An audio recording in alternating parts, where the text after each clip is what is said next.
اگر آپ کا وزن زیادہ ہے، پیٹ نکلا ہوا ہے، لیکن ڈاکٹر کہتا ہے کہ آپ کا بلڈ شوگر نارمل ہے، تو ممکن ہے ڈاکٹر اصل خطرے کو نظر انداز کر رہا ہے۔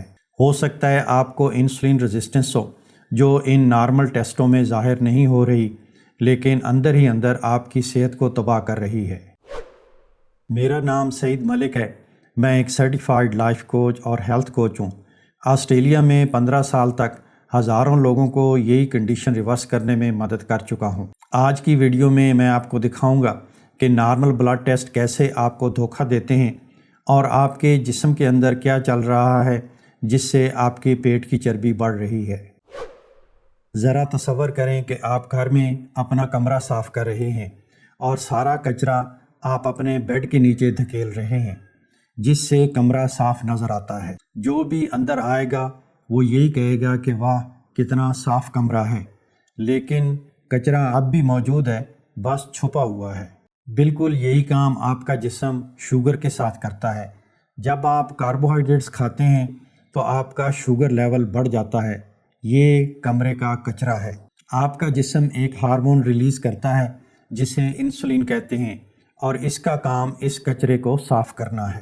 انسولین اس شوگر کو اٹھا کر جسم کے فیٹ سیلز کے اندر دھکیل دیتی ہے، خاص طور پر پیٹ کے ارد گرد، بالکل ایسے ہی جیسے کچرے کو بیڈ کے نیچے دھکیل دیا جائے۔ اس لیے جب آپ کا وزن بڑھتا ہے، پیٹ نکلتا ہے، انرجی میں کمی محسوس ہوتی ہے اور فوڈ کریونگز بہت زیادہ ہوتی ہیں، تو آپ ڈاکٹر کے پاس جاتے ہیں۔ وہ آپ کا بلڈ ٹیسٹ کرتا ہے، لیکن رپورٹ بالکل نارمل آتی ہے کیونکہ انسولین نے اپنا کام کر دیا ہوتا ہے۔ لیکن ڈاکٹر بستر کے نیچے نہیں دیکھ رہا، یعنی وہ انسولین کے لیول کو چیک نہیں کر رہا، صرف شوگر لیول کو چیک کر رہا ہے۔ یہ طریقہ کچھ عرصے تک کام کرتا رہتا ہے، لیکن وقت کے ساتھ ساتھ جسم پر دباؤ بڑھتا رہتا ہے۔ جب فیٹ سیلز پھیلتے رہتے ہیں تو وہ دباؤ اور انفلیمیشن کا شکار ہو جاتے ہیں اور انسولین کے سگنل کا صحیح طریقے سے جواب دینا چھوڑ دیتے ہیں۔ انسولین اب آسانی سے شوگر کو جسم کے سیلز کے اندر دھکیل نہیں پاتی، کیونکہ انہوں نے انسولین کی بات سننا ہی چھوڑ دی ہے۔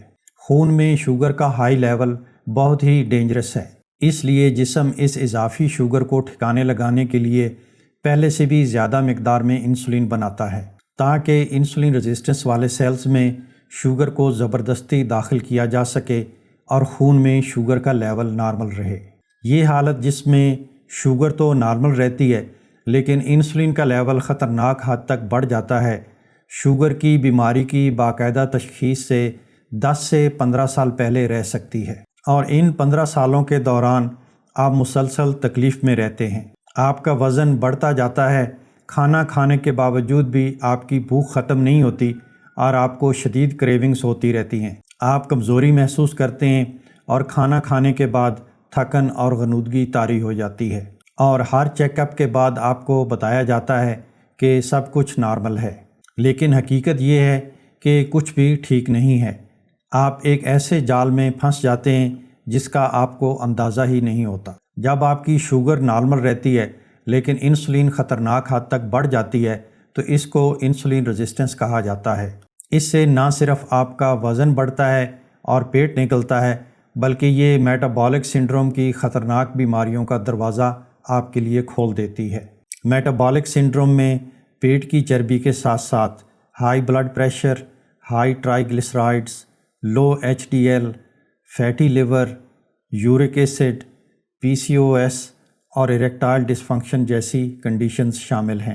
انسولین ریزسٹنس دل کی صحت کے لیے بھی بہت زیادہ خطرناک ہے۔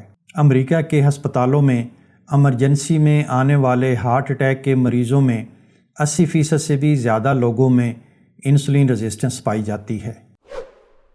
میں آپ کو ایک سادہ بلڈ ٹیسٹ کے بارے میں بتاتا ہوں جس سے آپ کو انسولین ریزسٹنس کا فوری پتہ چل جاتا ہے۔ اس ٹیسٹ کا نام ہے ہوما آئی آر۔ اس میں ڈاکٹر آپ کے فاسٹنگ شوگر اور فاسٹنگ انسولین لیول کو چیک کرتے ہیں اور ان سے ہوما آئی آر سکور کیلکولیٹ کرتے ہیں۔ اگر آپ کا سکور 1.9 سے زیادہ آتا ہے تو اس کا مطلب ہے کہ آپ انسولین ریزسٹنس کا شکار ہیں۔ انسولین ریزسٹنس کو ٹھیک کرنے کے لیے کوئی دوائی نہیں بنی، اسی لیے ڈاکٹر عام طور پر اس کا ٹیسٹ نہیں کرتے، لیکن آپ اسے بڑی آسانی سے اپنے لائف سٹائل کو تبدیل کر کے ریورس کر سکتے ہیں اور شوگر، دل کی بیماریوں اور دوسری بہت سی خطرناک چیزوں سے بچ سکتے ہیں۔ آئیے اب دیکھتے ہیں کہ انسولین ریزسٹنس کو آپ کیسے ریورس کر سکتے ہیں۔ چینی اور ریفائنڈ کاربوہائیڈریٹس کو بالکل بند کریں۔ دن میں صرف 2 یا 3 بھرپور کھانے کھائیں اور ان کے درمیان کوئی سنیکنگ نہ کریں۔ ہر کھانے میں کم از کم 30 گرام پروٹین ہونی چاہیے۔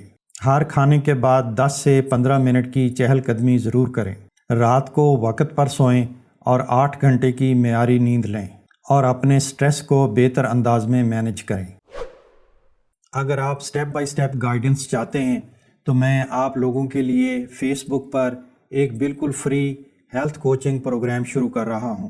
اس میں ہم ان تمام سٹیپس کو مزید تفصیل میں دیکھیں گے، آپ کے تمام سوالوں کے جوابات دیے جائیں گے اور سٹیپ بائی سٹیپ گائیڈنس بھی شامل ہوگی۔ اس فری پروگرام میں شامل ہونے کے لیے لنک نیچے کمنٹ میں موجود ہے۔ امید ہے کہ آج کی ویڈیو آپ کو پسند آئی ہوگی۔